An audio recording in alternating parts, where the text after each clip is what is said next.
Your body should sleep, your mind should sleep, everything should sleep, but you must be awake. Every day, you have free enlightenment when you go to sleep. But the problem is you're unconscious. You master your mortality if you just manage to stay awake when you slip into sleep.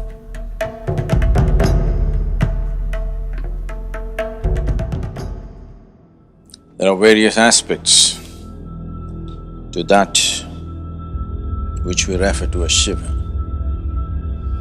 The boundless reality is referred to as Shiva. The greatest of the yogis has been referred to as Shiva. His dance is referred to as Shiva, his music is referred to as Shiva, his stillness is referred to as Shiva. But of all this, he being a yogi is of the greatest importance in terms of opening up a door of possibility for every other human being. Somebody may be many things, but for the world, that dimension which is a possibility for the world is the most important thing. So he being a yogi is the most important thing. Being a yogi means many things. One aspect of a yogi is that he sleeps in his wakefulness and is awake in his sleep. That this must be fully awake, but if you check the parameters of the body, it must be asleep. In sleep, everything should be asleep, but you must be awake. Your body should sleep, your mind should sleep, everything should sleep, but you must be awake.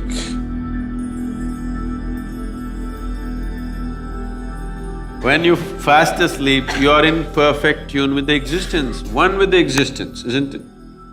Nature has given you this. If you've forgotten, every day when you go to sleep, it makes you one with the existence. In the same sense of unity, if you can wake up and walk around, you made it, isn't it? Every day, you have free enlightenment when you go to sleep. But the problem is you're unconscious. So the sadhana essentially is just this, that from wakefulness when you go to sleep, a certain part of you goes to sleep, a certain part of you, if it still stays awake, then you made it. Otherwise, when you wake up, a certain part of you still continues to sleep, then you made it.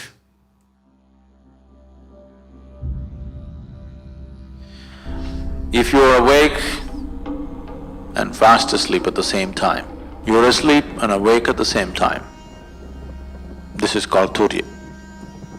If you are in a state of Turya, we say you are a Mrutyunjay, that means you are deathless.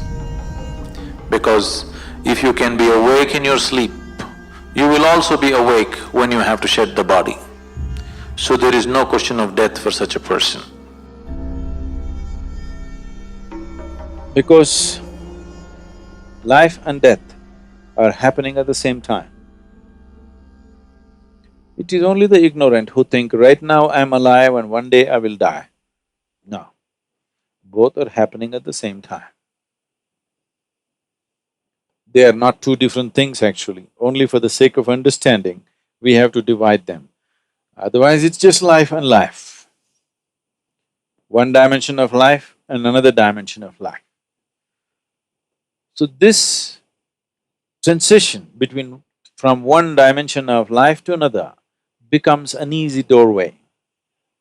Every day you have this doorway available to you, that is, between wakefulness and sleep is as good as life and death. If you know how to exploit this doorway, if you stay alert till that last moment, do you ever know when you actually slept off? You think you're there, but after some time, you don't know when you slept. If you can take yourself to that moment, It's as good as being conscious at the moment of death. You master your mortality if you just manage to stay awake when you slip into sleep. See, this is an opportunity for you.